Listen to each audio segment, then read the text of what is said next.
ಮಿಥುನ್ ಮಾಹಿತಿ ಮನೆಗೆ ಸ್ವಾಗತ ಸ್ನೇಹಿತರೆ.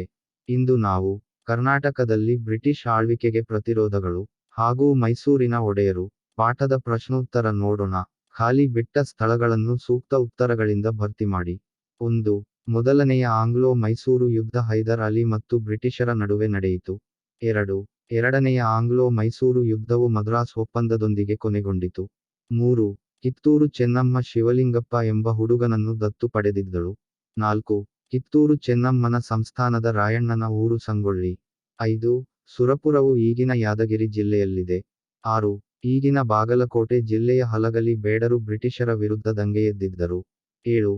ಅಮರ ಸುಳ್ಯ ಬಂಡಾಯವು ಮೂಲತಃ ರೈತ ಬಂಡಾಯ. ಕೆಳಗಿನ ಪ್ರಶ್ನೆಗಳಿಗೆ ಗುಂಪುಗಳಲ್ಲಿ ಚರ್ಚಿಸಿ ಉತ್ತರಿಸಿ. 1. ಹೈದರಾಲಿಯು ಹೇಗೆ ಅಧಿಕಾರಕ್ಕೆ ಬಂದನು? ಇವನು ಒಬ್ಬ ಸಾಮಾನ್ಯ ಸೈನಿಕನಾಗಿ ಮೈಸೂರು ರಾಜ್ಯದ ಸೇವೆಗೆ ಸೇರಿದ ವ್ಯಕ್ತಿ. ತನ್ನ ಚಾಣಾಕ್ಷ ರಾಜಕೀಯ ನಡೆಗೆ ಹೆಸರಾಗಿದ್ದನು. ಮೈಸೂರಿನ ರಾಜಕೀಯ ಬೆಳವಣಿಗೆಯನ್ನು ಸೂಕ್ಷ್ಮವಾಗಿ ಗಮನಿಸುತ್ತಿದ್ದ ಇವನು ದೇವನಹಳ್ಳಿ ಮುತ್ತಿಗೆ ಸಂದರ್ಭ ಮತ್ತು ಆರ್ಕಾಟಿನ ನಿಜಾಮನ ವಿಷಯಕ್ಕೆ ಸಂಬಂಧಿಸಿದ ಸೈನಿಕ ಕಾರ್ಯಾಚರಣೆಯಲ್ಲಿ ಪ್ರವರ್ಧಮಾನಕ್ಕೆ ಬಂದನು. ಸೈನಿಕರನ್ನು ತನ್ನ ವಿಶ್ವಾಸಕ್ಕೆ ಪಡೆದುಕೊಳ್ಳುವಲ್ಲಿ ಸಫಲನಾದನು. ಬಹುಬೇಗನೆ ನವಾಬ್ ಹೈದರಾಲಿಖಾನ್ ಎಂದೂ ಹೆಸರಾದನು. ಶಸ್ತ್ರಗಳ ಉಪಯೋಗ ಮತ್ತು ಪ್ರಯೋಗಗಳಲ್ಲಿ ಖ್ಯಾತಿ ಗಳಿಸಿದನು. ಚುರುಕಿನ ಸೈನಿಕ ಕಾರ್ಯಾಚರಣೆಗಳ ಮೂಲಕ ದಳವಾಯಿಗಳ ಬಲ ಕುಂದಿಸಿದನು ಮತ್ತು ಅರಸರಾಗಿದ್ದ ಕೃಷ್ಣರಾಜ ಒಡೆಯರವರನ್ನು ಮೂಲೆಗುಂಪಾಗಿಸಿ ಅಧಿಕಾರದ ಮೇಲೆ ತನ್ನ ಸ್ವಾಮ್ಯವನ್ನು ಸ್ಥಾಪಿಸಿದನು. 2. ಎರಡನೆಯ ಆಂಗ್ಲೋ ಮೈಸೂರು ಯುದ್ಧದಿಂದ ಉಂಟಾದ ಪರಿಣಾಮಗಳಾವುವು?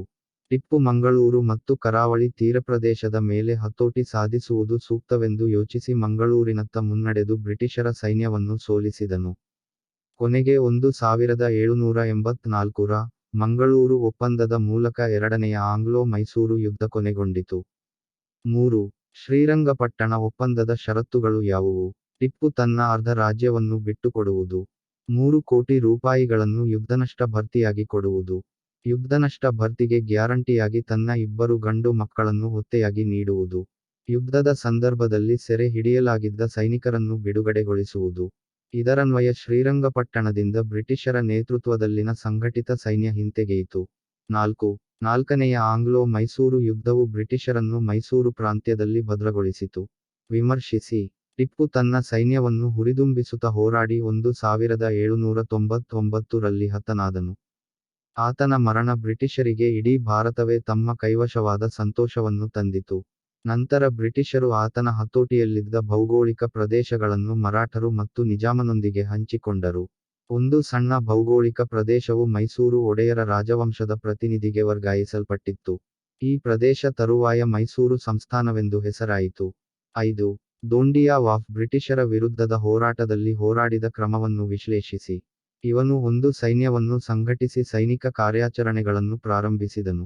ಅವನು ಟಿಪ್ಪುವಿನ ಸೈನ್ಯದಲ್ಲಿದ್ದ ಅತೃಪ್ತ ಸೈನಿಕರು, ಅಧಿಕಾರದಿಂದ ಮುಕ್ತಗೊಳಿಸಲ್ಪಟ್ಟ ಪಾಳೆಯಗಾರರು ಮೊದಲಾದವರನ್ನು ಸಂಘಟಿಸಿ ಒಂದು ಸೈನ್ಯವನ್ನು ಸುಸಜ್ಜಿತಗೊಳಿಸಿ ಬಂಡಾಯದ ಬಾವುಟವನ್ನು ಹಾರಿಸಿದನು. ಶಿವಮೊಗ್ಗ ಮತ್ತು ಬಿದನೂರಿನ ಕೋಟೆಗಳನ್ನು ವಶಪಡಿಸಿಕೊಂಡನು. ಚಿತ್ರದುರ್ಗದ ಕೋಟೆಯನ್ನು ವಶಪಡಿಸಿಕೊಳ್ಳಲು ವಿಫಲ ಪ್ರಯತ್ನಗಳನ್ನು ನಡೆಸಿದನು. ಗವರ್ನರ್ ಜನರಲ್ ನಾಗಿದ್ದ ಲಾರ್ಡ್ ವೆಲ್ಲೆಸ್ಲಿ ಬಂಡಾಯವನ್ನು ಹತ್ತಿಕ್ಕಲು ಪ್ರಾರಂಭಿಸಿದನು. ದೋಂಡಿಯಾನ ನಿಯಂತ್ರಣದಲ್ಲಿದ್ದ ಶಿವಮೊಗ್ಗ, ಹೊನ್ನಾಳಿ, ಹರಿಹರ ಮೊದಲಾದವುಗಳ ಮೇಲೆ ಆಕ್ರಮಣ ನಡೆಸಿತು. ದೋಂಡಿಯಾ ತನ್ನ ನೆಲೆಯನ್ನು ಕಳೆದುಕೊಂಡನು.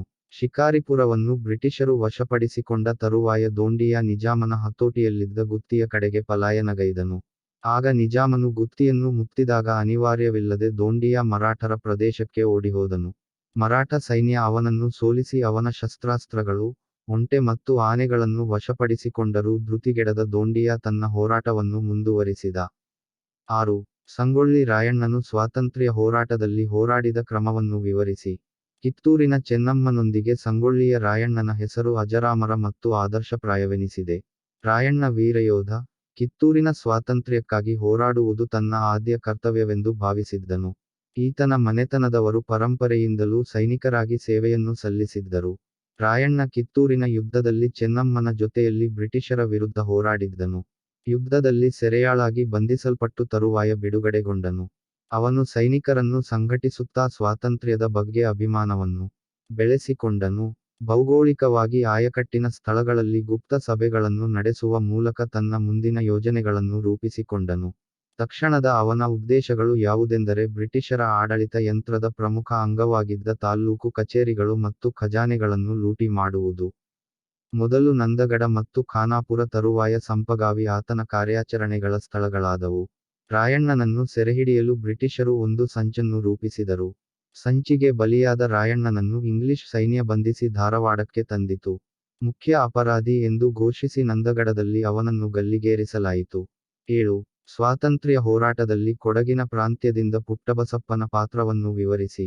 ಪುಟ್ಟಬಸಪ್ಪ ಬಂಡುಕೋರರನ್ನು ಸಂಘಟಿಸಿ ಜನರನ್ನು ಸಂತೈಸಿದನು. ಬಂಡುಕೋರರ ಸರ್ಕಾರ ಸ್ಥಾಪನೆಯ ನಂತರ ತಂಬಾಕು ಮತ್ತು ಉಪ್ಪಿನ ಮೇಲಿನ ಸುಂಕವನ್ನು ರದ್ದು ಮಾಡಲಾಗುವುದು ಎಂದು ಘೋಷಿಸಲಾಯಿತು. ಶ್ರೀಮಂತ ರೈತರು, ಪಾರುಪತ್ಯಗಾರರು, ಭೂಹಿಡುವಳಿದಾರರಿಗೆ ಆಶ್ವಾಸನೆಗಳನ್ನು ನೀಡಲಾಯಿತು. ಬೆಳ್ಳಾರೆಯಲ್ಲಿದ್ದ ಸರ್ಕಾರಿ ಕಚೇರಿಯನ್ನು ವಶಪಡಿಸಿಕೊಂಡು ಸರ್ಕಾರಿ ಅಧಿಕಾರಿಗಳನ್ನು ಬಂಧಿಸಿದ್ದು ಬಂಡಾಯದ ಪ್ರಥಮ ಹೆಜ್ಜೆಯಾಗಿದೆ. ಸುಳ್ಯ ಮತ್ತು ಆಸುಪಾಸಿನಲ್ಲಿ ಸಾಮಾನ್ಯ ಜನರಿಗೆ ಕಿರುಕುಳ ನೀಡುತ್ತಿದ್ದ ಅಮಲ್ದಾರನೋರ್ವನ ಹತ್ಯೆ ಪುಟ್ಟಬಸಪ್ಪನ ಜನಪ್ರಿಯತೆಯನ್ನು ಹೆಚ್ಚಿಸಿತ್ತು. ಇದರಿಂದಾಗಿ ಬಂಡಾಯ ವ್ಯಾಪಕ ಪ್ರಚಾರ ಮತ್ತು ಬೆಂಬಲವನ್ನು ಪಡೆದುಕೊಂಡಿತು. 8. ಸುರಪುರದ ದಂಗೆಯನ್ನು ಸಂಕ್ಷಿಪ್ತವಾಗಿ ವಿವರಿಸಿ.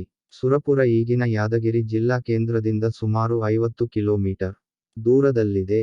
ಮೊಘಲರ ಚಕ್ರವರ್ತಿ ಔರಂಗಜೇಬನ ಕಾಲದಿಂದಲೂ ಇದು ಪ್ರಾಮುಖ್ಯತೆಯನ್ನು ಪಡೆದಿತ್ತು. ನಿಜಾಮ ಮತ್ತು ಮರಾಠರ ಪೇಳ್ವೆಗಳ ಕಾಲದಲ್ಲಿ ಇದು ಒಂದು ಸಾಮಂತ ರಾಜ್ಯವಾಗಿ ಪರಿಣಮಿಸಿತು. ಕಾಲಾನಂತರ ಭೌಗೋಳಿಕ ಪ್ರದೇಶಗಳ ಮೇಲಿನ ಹತೋಟಿಯು ಕುಸಿದು ಕೇವಲ ಸೀಮಿತ ಭೌಗೋಳಿಕ ಪ್ರದೇಶದ ಮೇಲೆ ತನ್ನ ರಾಜಕೀಯ ಸ್ವಾಮ್ಯವನ್ನು ಇದು ಪಡೆದುಕೊಂಡಿತು. ವೆಂಕಟಪ್ಪ ನಾಯಕನ ಕಾಲದಲ್ಲಿ ಸುರಪುರ ಬ್ರಿಟಿಷ್ ವಿರೋಧಿ ಬಂಡಾಯದ ಕಿಚ್ಚನ್ನು ಗಳಿಸಿಕೊಂಡಿತು. 1. ಭಾರತದ ಚರಿತ್ರೆಯಲ್ಲಿ 18ನೇ ಶತಮಾನವನ್ನು ಏನೆಂದು ಚಿತ್ರಿಸಲಾಗಿದೆ. ಭಾರತದ ಚರಿತ್ರೆಯಲ್ಲಿ 18ನೇ ಶತಮಾನವನ್ನು ರಾಜಕೀಯ ಸಮಸ್ಯೆಗಳ ಶತಮಾನ ಎಂದು ಚಿತ್ರಿಸಲಾಗಿದೆ. 2. ಭಾರತದ ಚರಿತ್ರೆಯಲ್ಲಿ 18ನೇ ಶತಮಾನವನ್ನು ರಾಜಕೀಯ ಸಮಸ್ಯೆಗಳ ಶತಮಾನ ಎಂದು ಚಿತ್ರಿಸಲಾಗಿದೆ. ಏಕೆ? ಭಾರತದ ಚರಿತ್ರೆಯಲ್ಲಿ 18ನೇ ಶತಮಾನವನ್ನು ರಾಜಕೀಯ ಸಮಸ್ಯೆಗಳ ಶತಮಾನ ಎಂದು ಚಿತ್ರಿಸಲಾಗಿದೆ ಏಕೆಂದರೆ ಮೊಘಲ್ ಚಕ್ರವರ್ತಿ ಔರಂಗಜೇಬನ ಮರಣ 1707 ರಲ್ಲಿ ಸಂಭವಿಸಿದ್ದು. 3. ಮೊದಲನೆಯ ಆಂಗ್ಲೋ-ಮೈಸೂರು ಯುದ್ಧ ಯಾವ ಒಪ್ಪಂದದೊಂದಿಗೆ ಕೊನೆಯಾಯಿತು. ಮೊದಲನೆಯ ಆಂಗ್ಲೋ-ಮೈಸೂರು ಯುದ್ಧ ಮದ್ರಾಸ್ ಒಪ್ಪಂದದೊಂದಿಗೆ ಕೊನೆಯಾಯಿತು. 4. ಎರಡನೆಯ ಆಂಗ್ಲೋ-ಮೈಸೂರು ಯುದ್ಧಕ್ಕೆ ಮುಖ್ಯ ಕಾರಣವೇನು. ಬ್ರಿಟಿಷರು ಮಾಹೆಯನ್ನು ವಶಪಡಿಸಿಕೊಂಡಿದ್ದು ಎರಡನೇ ಆಂಗ್ಲೋ-ಮೈಸೂರು ಯುದ್ಧಕ್ಕೆ ಮುಖ್ಯ ಕಾರಣವಾಗಿದೆ. 5. ಎರಡನೆಯ ಆಂಗ್ಲೋ-ಮೈಸೂರು ಯುದ್ಧದ ಸಮಯದಲ್ಲಿ ಹೈದರಾಲಿ ಯಾವ ಕದನದಲ್ಲಿ ಪರಾಭವಗೊಂಡನು. ಎರಡನೇ ಆಂಗ್ಲೋ-ಮೈಸೂರು ಯುದ್ಧದ ಸಮಯದಲ್ಲಿ ಪೋರ್ಟೊನೋವೆ ಯಾವ ಕದನದಲ್ಲಿ ಪರಾಭವಗೊಂಡನು. 6.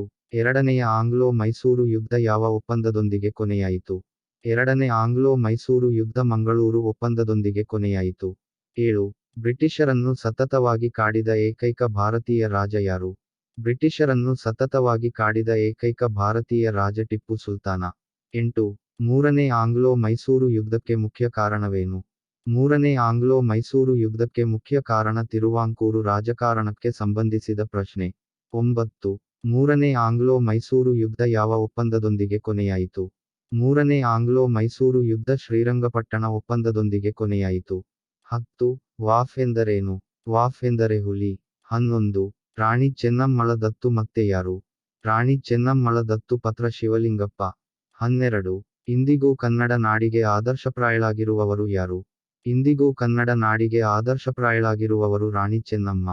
13. ಸಂಗೊಳ್ಳಿ ರಾಯಣ್ಣನನ್ನು ಎಲ್ಲಿ ಗಲ್ಲಿಗೇರಿಸಲಾಯಿತು. ಸಂಗೊಳ್ಳಿ ರಾಯಣ್ಣನನ್ನು ನಂದಗಡದಲ್ಲಿ ಗಲ್ಲಿಗೇರಿಸಲಾಯಿತು. 14. ಅಮರ ಸುಳ್ಯದ ಬಂಡಾಯದ ಕೇಂದ್ರ ಸ್ಥಾನಗಳು ಯಾವುವು. ಅಮರ ಸುಳ್ಯದ ಬಂಡಾಯದ ಕೇಂದ್ರ ಸ್ಥಾನಗಳು ಸುಳ್ಯ, ಬೆಳ್ಳಾರೆ, ಸುತ್ತೂರು. 15. ಸುರಪುರ ಬಂಡಾಯದ ನಾಯಕ ಯಾರು. ಸುರಪುರದ ಬಂಡಾಯದ ನಾಯಕ ವೆಂಕಟಪ್ಪ ನಾಯಕ. 16. ಕೊಪ್ಪಳ ಬಂಡಾಯದ ನಾಯಕ ಯಾರು. ಕೊಪ್ಪಳ ಬಂಡಾಯದ ನಾಯಕ ವೀರಪ್ಪ. 17. ಹಲಗಲಿಯ ಬೇಡರು ಬ್ರಿಟಿಷರ ವಿರುದ್ಧ ಏಕೆ ಸಿಡಿದೆದ್ದರು. ಹಲಗಲಿಯ ಬೇಡರು ತಲೆತಲಾಂತರಗಳಿಂದ ಬೇಟೆಯಾಡುವ ಉದ್ದೇಶಕ್ಕೆ ಮುಕ್ತವಾಗಿ ಬಳಸುತ್ತಿದ್ದ ಬಂದೂಕುಗಳನ್ನು ಬ್ರಿಟಿಷರಿಗೆ ಒಪ್ಪಿಸಲು ಸಿದ್ಧರಿರಲಿಲ್ಲ. ಆದ್ದರಿಂದ ಬ್ರಿಟಿಷರ ವಿರುದ್ಧ ಸಿಡಿದೆದ್ದರು. 18. ಸುರಪುರ ಈಗಿನ ಯಾವ ಜಿಲ್ಲೆಯಲ್ಲಿದೆ. ಸುರಪುರ ಈಗಿನ ಯಾದಗಿರಿ ಜಿಲ್ಲೆಯಲ್ಲಿದೆ. 19. ಮೊದಲನೇ ಆಂಗ್ಲೋ-ಮೈಸೂರು ಯುದ್ಧಕ್ಕೆ ಕಾರಣಗಳೇನು. ದಕ್ಷಿಣ ಭಾರತದಲ್ಲಿ ಹೈದರಾಲಿ ಗಳಿಸುತ್ತಿದ್ದ ರಾಜಕೀಯ ಪ್ರಾಬಲ್ಯ ಬ್ರಿಟಿಷರು, ಹೈದರಾಬಾದಿನ ನಿಜಾಮ ಮತ್ತು ಮರಾಠರಲ್ಲಿ ರಾಜಕೀಯ ಅಸಹನೆ ಮೂಡಿಸಿತು. ಹೀಗಾಗಿ ಬ್ರಿಟಿಷರು ತಮ್ಮ ಸಾಮ್ರಾಜ್ಯಶಾಹಿ ಧೋರಣೆಗೆ ಮುಳ್ಳಾಗಿ ಪರಿಣಮಿಸಿದ್ದ ಹೈದರಾಲಿಯನ್ನು ರಾಜಕೀಯವಾಗಿ ಹಣಿಯಲು ತಂತ್ರಗಳನ್ನು ಮಾಡಲಾರಂಭಿಸಿದರು. ಮರಾಠರ ದಾಳಿಯಿಂದ ರಾಜಕೀಯ ಮತ್ತು ಆರ್ಥಿಕ ನಷ್ಟವನ್ನು ಅನುಭವಿಸಿದ ಹೈದರಾಲಿ ಮರಾಠರು ಮತ್ತು ನಿಜಾಮನನ್ನು ತನ್ನೆಡೆಗೆ ಸೆಳೆದುಕೊಳ್ಳಲು ಯತ್ನಿಸಿದನಾದರೂ ಈ ಪ್ರಯತ್ನದಲ್ಲಿ ವಿಫಲನಾದನು. ಹೈದರ್ ಆಲಿಯ ವಿರುದ್ಧ ಬ್ರಿಟಿಷರು, ಮರಾಠರು ಮತ್ತು ನಿಜಾಮನೊಂದಿಗೆ ಒಪ್ಪಂದ ಮಾಡಿಕೊಂಡರು. ಇದರನ್ವಯ ತ್ರಿಪಕ್ಷ ಒಕ್ಕೂಟ ರಚಿಸಲ್ಪಟ್ಟಿತು. ಆದರೆ ಹೈದರಾಲಿ ತನ್ನ ಚಾಣಾಕ್ಷ ರಾಜಕೀಯ ತಂತ್ರಗಳನ್ನು ಪ್ರಯೋಗಿಸುವ ಮೂಲಕ ತನ್ನ ವಿರುದ್ಧ ರಚನೆಯಾಗಿದ್ದ ಮಿತ್ರಕೂಟವನ್ನು ಒಡೆದು ಮರಾಠರು ಮತ್ತು ನಿಜಾಮನನ್ನು ಬ್ರಿಟಿಷರ ವಿರುದ್ಧ ಎತ್ತಿಕಟ್ಟುವಲ್ಲಿ ಯಶಸ್ವಿಯಾದನು. 20. ಎರಡನೆಯ ಆಂಗ್ಲೋ-ಮೈಸೂರು ಯುದ್ಧ. ಕಾರಣಗಳೇನು? ತಿರುವಾಂಕೂರು ಮತ್ತು ತಂಜಾವೂರು ರಾಜ್ಯಗಳಲ್ಲಿನ ರಾಜಕೀಯ ಸನ್ನಿವೇಶಗಳು ಈ ಯುದ್ಧಕ್ಕೆ ಕಾರಣವಾದವು. ಮದರಾಸು ಒಪ್ಪಂದ ದಕ್ಷಿಣ ಭಾರತದಲ್ಲಿ ತಾತ್ಕಾಲಿಕವಾಗಿ ರಾಜಕೀಯ ಬೆಳವಣಿಗೆಗಳನ್ನು ತಡೆಹಿಡಿದಿತ್ತು. ಆದರೆ ಬ್ರಿಟಿಷರು ಮದ್ರಾಸ್ ಒಪ್ಪಂದದ ಷರತ್ತುಗಳನ್ನು ಉಲ್ಲಂಘಿಸಲು ಯತ್ನಿಸಿದರು. ಮರಾಠರು ಮಾಧವರಾಯನ ನೇತೃತ್ವದಲ್ಲಿ ಸೈನ್ಯವನ್ನು ಮುನ್ನಡೆಸಿ ಶ್ರೀರಂಗಪಟ್ಟಣದ ಕಡೆ ನುಗ್ಗಿದಾಗ ಹೈದರ್ ಬ್ರಿಟಿಷರ ಸಹಾಯವನ್ನು ಅಪೇಕ್ಷಿಸಿದನು. ಆದರೆ ಬ್ರಿಟಿಷರು ಇದನ್ನು ತಿರಸ್ಕರಿಸಿ ಮದರಾಸು ಒಪ್ಪಂದಕ್ಕೆ ವಿರುದ್ಧವಾಗಿ ನಡೆದುಕೊಂಡರು. ಮಾಹೆಯು ಫ್ರೆಂಚರ ವಸಾಹತುವಾಗಿದ್ದು, ಹೈದರಾಲಿಯ ನಿಯಂತ್ರಣಕ್ಕೊಳಪಟ್ಟಿತ್ತು. ಬ್ರಿಟಿಷರು ಮಾಹೆಯನ್ನು ವಶಪಡಿಸಿಕೊಂಡಿದ್ದು ಎರಡನೆಯ ಮೈಸೂರು ಯುದ್ಧಕ್ಕೆ ಕಾರಣವಾಯಿತು. 21. ಟಿಪ್ಪು ಸುಲ್ತಾನನ ಸಾಧನೆಗಳನ್ನು ವಿವರಿಸಿ. ಬ್ರಿಟಿಷರನ್ನು ತನ್ನ ರಾಜ್ಯ ವಿಸ್ತರಣೆಯ ನೀತಿಗೆ ಅಡ್ಡಪಡಿಸುತ್ತಿರುವ ಶತ್ರುಗಳು ಎಂದು ಭಾವಿಸಿ ಅವರನ್ನು ಓಡಿಸುವ ಗಂಭೀರ ಪ್ರಯತ್ನಗಳನ್ನು ಮಾಡಿದನು. ತಮ್ಮ ಕುಟೀಲ ನೀತಿಯಿಂದ ಭಾರತೀಯ ರಾಜ್ಯಗಳನ್ನು ಕಬಳಿಸುತ್ತಿದ್ದ ಬ್ರಿಟಿಷರನ್ನು ಪರಮ ವೈರಿಗಳು ಎಂದು ತಿಳಿದ ಅವನು ಅವರನ್ನು ಭಾರತದಿಂದ ಓಡಿಸುವುದು ತನ್ನ ಆದ್ಯ ಕರ್ತವ್ಯವೆಂದು ತಿಳಿದಿದ್ದನು. ತನ್ನ 17 ವರ್ಷಗಳ ಆಳ್ವಿಕೆಯಲ್ಲಿ ನಿರಂತರವಾಗಿ ಬ್ರಿಟಿಷರೊಂದಿಗೆ ಹೋರಾಡಿದನು. ಅವನು ಬ್ರಿಟಿಷರ ಸಾಮರ್ಥ್ಯ, ತಂತ್ರ, ಕುತಂತ್ರ ಮತ್ತು ಚಾಣಾಕ್ಷ ನೀತಿಗಳನ್ನು ಸ್ಪಷ್ಟವಾಗಿ ಅರ್ಥಮಾಡಿಕೊಂಡಿದ್ದನು. ಬ್ರಿಟಿಷರಿಗೆ ವ್ಯಾಪಾರದಲ್ಲಿ ನಷ್ಟವಾದಲ್ಲಿ ಅದು ಅವರ ರಾಜಕೀಯ ಸ್ವಾಮ್ಯವನ್ನು ಕುಂದಿಸುತ್ತದೆ ಎಂದೂ ಅರಿತಿದ್ದ ಅವನು ಬ್ರಿಟಿಷರನ್ನು ವಿರೋಧಿಸುತ್ತಿದ್ದವರನ್ನು ಸಂಘಟಿಸುವ ಮತ್ತು ಅವರ ನೆರವನ್ನು ಅಪೇಕ್ಷಿಸಲು ಪ್ರಯತ್ನಿಸಿದನು. ಅವರಿಗೆ ವ್ಯಾಪಾರದಲ್ಲಿ ಲಾಭವಾಗದಂತೆ ನೋಡಿಕೊಳ್ಳುವ ಮೂಲಕ ವ್ಯಾಪಾರದ ಮೇಲೆ ಅವರು ಸಾಧಿಸಿದ್ದ ಏಕಸ್ವಾಮ್ಯವನ್ನು ಮುರಿಯುವ ಪ್ರಯತ್ನಗಳನ್ನು ನಡೆಸಿದನು. ಇವು ಬ್ರಿಟಿಷರಲ್ಲಿ ಟಿಪ್ಪುವಿನ ವಿರುದ್ಧ ಮತ್ತಷ್ಟು ದ್ವೇಷ ಭಾವನೆಗಳನ್ನು ಮೂಡಿಸಿದವು. 22. ಮೂರನೆಯ ಆಂಗ್ಲೋ-ಮೈಸೂರು ಯುದ್ಧಕ್ಕೆ ಕಾರಣಗಳು ಯಾವುವು? ಈ ಯುದ್ಧಕ್ಕೆ ನೇರ ಕಾರಣ ಯಾವುದೆಂದರೆ ತಿರುವಾಂಕೂರು ರಾಜಕಾರಣಕ್ಕೆ ಸಂಬಂಧಿಸಿದ ಪ್ರಶ್ನೆ. ಆ ರಾಜ್ಯದ ರಾಜ ನೆರೆಯ ಕೊಚ್ಚಿ ಸಂಸ್ಥಾನದಲ್ಲಿ ಬ್ರಿಟಿಷರ ಬೆಂಬಲದಿಂದ ಕೋಟೆಯನ್ನು ನಿರ್ಮಿಸಿದನು ಮತ್ತು ಆತನು ಡಚ್ಚರಿಂದ ಆಯಕೋಟ ಮತ್ತು ಕಾಂಗನೂರು ಕೋಟೆಗಳನ್ನು ಪಡೆದುಕೊಂಡಿದ್ದನು. ಇದು ಮಂಗಳೂರು ಒಪ್ಪಂದದ ಷರತ್ತುಗಳ ಉಲ್ಲಂಘನೆಯಾಗಿತ್ತು. 23. ನಾಲ್ಕನೇ ಆಂಗ್ಲೋ-ಮೈಸೂರು ಯುದ್ಧಕ್ಕೆ ಕಾರಣಗಳು ಯಾವುವು? ಟಿಪ್ಪು ಮೂರನೆಯ ಆಂಗ್ಲೋ-ಮೈಸೂರು ಯುದ್ಧದಲ್ಲಿನ ಸೋಲನ್ನು ವೈಯಕ್ತಿಕವಾಗಿ ಸ್ವೀಕರಿಸಿ ಅದನ್ನು ಒಂದು ಪ್ರಮುಖ ಸವಾಲೆಂದೇ ಪರಿಗಣಿಸಿದನು. ಟಿಪ್ಪು ಬ್ರಿಟಿಷರ ಅಧೀನದಲ್ಲಿದ್ದ ಮಲಯಾಳಂ ಮಾತನಾಡುವ ಭೂಪ್ರದೇಶಗಳು ನ್ಯಾಯಯುತವಾಗಿ ತನಗೇ ಸೇರಬೇಕೆಂದು ವಾದಿಸಿದನು. ಆದರೆ ಬ್ರಿಟಿಷರು ಅದನ್ನು ಪುಷ್ಟೀಕರಿಸಲಿಲ್ಲ.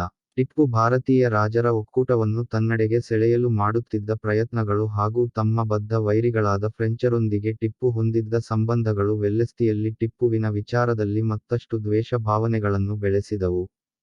ಟಿಪ್ಪು ಬ್ರಿಟಿಷರ ವಿರುದ್ಧವಾಗಿದ್ದ ಫ್ರೆಂಚರ ಸಹಕಾರ ಪಡೆಯಲು ಪ್ರಯತ್ನಿಸಿ ರಾಯಭಾರಿಯನ್ನು ಕಳುಹಿಸಿದ್ದನು. ಇದು ಬ್ರಿಟಿಷರಿಗೆ ಅಸಮಾಧಾನವನ್ನು ತಂದಿತು. ಟಿಪ್ಪು ಮತ್ತು ಫ್ರೆಂಚರ ನಡುವಿನ ಸ್ನೇಹ ಮುಂದಕ್ಕೆ ತಮ್ಮ ಆಧಿಪತ್ಯಕ್ಕೆ ಮುಳುವಾಗಬಹುದೆಂಬ ಭಾವನೆಗಳು ಬ್ರಿಟಿಷರಲ್ಲಿ ಬೆಳೆಯಿತು. ಹೊಸ ಷರತ್ತುಗಳನ್ನು ಒಳಗೊಂಡಿರುವ ಒಂದು ಒಪ್ಪಂದವನ್ನು ಟಿಪ್ಪುವಿನ ಮೇಲೆ ಹೇರಲಾಯಿತು. ಆದರೆ ಟಿಪ್ಪು ಅಮಾನವೀಯ ಮತ್ತು ಅಸಮಾನ ಷರತ್ತುಗಳನ್ನು ಒಳಗೊಂಡಿದ್ದ ಇದನ್ನು ಒಪ್ಪಿಕೊಳ್ಳಲು ನಿರಾಕರಿಸಿದನು. 24. ಕಿತ್ತೂರಿನ ವೀರರಾಣಿ ಚೆನ್ನಮ್ಮನ ಸಾಧನೆಗಳು ಯಾವುವು? ಈ ಕಾನೂನಿನ ವಿರುದ್ಧ ಸಂಘಟಿಸಲ್ಪಟ್ಟ ಸಶಸ್ತ್ರ ಬಂಡಾಯಗಳಲ್ಲಿ ಕಿತ್ತೂರಿನ ರಾಣಿ ಚೆನ್ನಮ್ಮನ ಹೋರಾಟ ಖ್ಯಾತಿಯನ್ನು ಗಳಿಸಿದೆ. ಕಿತ್ತೂರು ಬೆಳಗಾಂ ಮತ್ತು ಧಾರವಾಡ ಜಿಲ್ಲೆಗಳ ನಡುವೆ ಇರುವ ಊರು. ಕಿತ್ತೂರು ಸಂಸ್ಥಾನದ ಮಲ್ಲಸರ್ಜನ ಮರಣಾನಂತರ ಚೆನ್ನಮ್ಮ ಕಿತ್ತೂರಿನ ಆಡಳಿತ ವ್ಯವಹಾರಗಳಲ್ಲಿ ಹೆಚ್ಚು ಆಸಕ್ತಿ ವಹಿಸಿ ತೊಡಗಿದಳು. ಆತನ ಮರಣಾನಂತರ ಹಿರಿಯ ಮಗ ಶಿವಲಿಂಗರುದ್ರ ಸರ್ಜ ಕಿತ್ತೂರಿನ ಆಡಳಿತವನ್ನು ನಿರ್ವಹಿಸಲು ಪ್ರಾರಂಭಿಸಿದನು. ಆದರೆ ಆತನ ದೈಹಿಕ ಪರಿಸ್ಥಿತಿಗಳಿಂದಾಗಿ ಚೆನ್ನಮ್ಮ ನಿಜವಾದ ಆಡಳಿತಗಾರಳಾಗಿ ಜವಾಬ್ದಾರಿಯನ್ನು ನಿರ್ವಹಿಸುವಂತಾಯಿತು. ಶಿವಲಿಂಗರುದ್ರ ಸರ್ಜನ ಮರಣಾನಂತರ ಶಿವಲಿಂಗಪ್ಪ ಎಂಬ ಹುಡುಗನನ್ನು ದತ್ತು ಪಡೆದು ಚೆನ್ನಮ್ಮ ಆಡಳಿತವನ್ನು ನಿರ್ವಹಿಸಲು ಪ್ರಾರಂಭಿಸಿದಳು. ಧಾರವಾಡದ ಕಲೆಕ್ಟರ್ ಮತ್ತು ಪೊಲಿಟಿಕಲ್ ಏಜೆಂಟನಾಗಿದ್ದನು. ಥ್ಯಾಕರೆ ಬಾಂಬೆಯ ಗವರ್ನರನಿಗೆ ದತ್ತಕದ ಬಗ್ಗೆ ವರದಿಯನ್ನು ಸಲ್ಲಿಸಿ ದತ್ತು ಮಕ್ಕಳಿಗೆ ಹಕ್ಕನ್ನು ನೀಡುವುದನ್ನು ನಿರಾಕರಿಸಿ ಕಿತ್ತೂರಿನ ಆಡಳಿತವನ್ನು ವಶಪಡಿಸಿಕೊಳ್ಳಲು ಯತ್ನಿಸಿದನು. ಕಿತ್ತೂರಿನ ಖಜಾನೆ, ಕೋಟೆ ಕೊತ್ತಲಗಳ ಸುಪರ್ದಿಯನ್ನು ತನ್ನ ವಶಕ್ಕೆ ತೆಗೆದುಕೊಂಡನು. ಚೆನ್ನಮ್ಮ ಥ್ಯಾಕರೆಯ ಈ ಪ್ರಯತ್ನಗಳನ್ನು ವಿಫಲಗೊಳಿಸಲು ಯುದ್ಧವನ್ನು ಅನಿವಾರ್ಯವೆಂದು ಬಗೆದಳು. ಬ್ರಿಟಿಷರು ತಮ್ಮ ಸೈನ್ಯವನ್ನು ಸಿದ್ಧಮಾಡಲು ಆರಂಭಿಸಿದರು. ಕಿತ್ತೂರಿನ ಸೈನ್ಯ ಬ್ರಿಟಿಷ್ ಸೈನ್ಯದ ಮೇಲೆ ದಾಳಿ ಮಾಡಿತು. ಈ ದಾಳಿಯಲ್ಲಿ ಥ್ಯಾಕರೆ ಗುಂಡೇಟಿಗೆ ಬಲಿಯಾದ. ಲೆಫ್ಟಿನೆಂಟ್ ಕರ್ನಲ್ ಡೀಕ್ನ ನೇತೃತ್ವದಲ್ಲಿ ಬ್ರಿಟಿಷ್ ಸೈನ್ಯ ಕಿತ್ತೂರಿಗೆ ಮುತ್ತಿಗೆ ಹಾಕಿತು. ಬ್ರಿಟಿಷರ ಸೈನ್ಯದಿಂದ ತಪ್ಪಿಸಿಕೊಂಡ ಚೆನ್ನಮ್ಮನನ್ನು ಸೆರೆಹಿಡಿಯಲಾಯಿತು. ಕಿತ್ತೂರು ಬ್ರಿಟಿಷರ ವಶವಾಯಿತು. ಚೆನ್ನಮ್ಮ ಮತ್ತು ಮೊದಲಾದವರನ್ನು ಬೈಲಹೊಂಗಲ ಕೋಟೆಯ ಸೆರೆಮನೆಯಲ್ಲಿ ಇರಿಸಲಾಯಿತು. ಚೆನ್ನಮ್ಮ ಮರಣ ಹೊಂದಿದರು. ಇಂದಿಗೂ ಕೂಡ ನಾಡಿಗೆ ಅವಳು ಆದರ್ಶಪ್ರಾಯಳಾಗಿದ್ದಾಳೆ.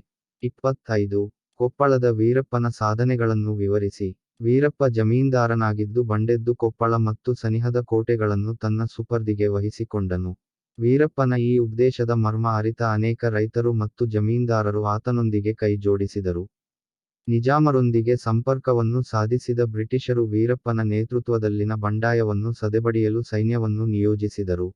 ಕಡಿಮೆ ಸೈನಿಕರ ಬೆಂಬಲವನ್ನು ಹೊಂದಿದ್ದ ವೀರಪ್ಪ ಸತತವಾಗಿ ಹೋರಾಟವನ್ನು ನಡೆಸಿ ಮರಣ ಹೊಂದಿದನು. ತರುವಾಯ ಬ್ರಿಟಿಷರು ಕೊಪ್ಪಳದ ಕೋಟೆಯನ್ನು ವಶಪಡಿಸಿಕೊಂಡರು. 26. ಹಲಗಲಿಯ ಬೇಡರ ದಂಗೆಯನ್ನು ವಿವರಿಸಿ. ಬಾಗಲಕೋಟೆ ಜಿಲ್ಲೆ ಮುಧೋಳ ತಾಲ್ಲೂಕಿನಲ್ಲಿ ಹಲಗಲಿ ಎಂಬುದು ಒಂದು ಪುಟ್ಟ ಗ್ರಾಮ. 1857ರ ಬಂಡಾಯದ ಸಂದರ್ಭದಲ್ಲಿ ಬ್ರಿಟಿಷರು ತಮ್ಮ ಆಳ್ವಿಕೆಯ ಪ್ರದೇಶದಲ್ಲಿ ಶಸ್ತ್ರಗಳ ಬಳಕೆಯನ್ನು ನಿರ್ಬಂಧಿಸಿ ಕಾನೂನೊಂದನ್ನು ಜಾರಿಗೆ ತಂದರು. ಇದನ್ನು ಹಲಗಲಿಗೂ ಸಹ ಅನ್ವಯಿಸಲಾಯಿತು. ಹಲಗಲಿಯ ಬೇಡರು ತಲೆತಲಾಂತರಗಳಿಂದ ಬೇಟೆಯಾಡುವ ಉದ್ದೇಶಕ್ಕೆ ಮುಕ್ತವಾಗಿ ಬಳಸುತ್ತಿದ್ದ ಬಂದೂಕುಗಳನ್ನು ಬ್ರಿಟಿಷರಿಗೆ ಒಪ್ಪಿಸಲು ಸಿದ್ಧರಿರಲಿಲ್ಲ.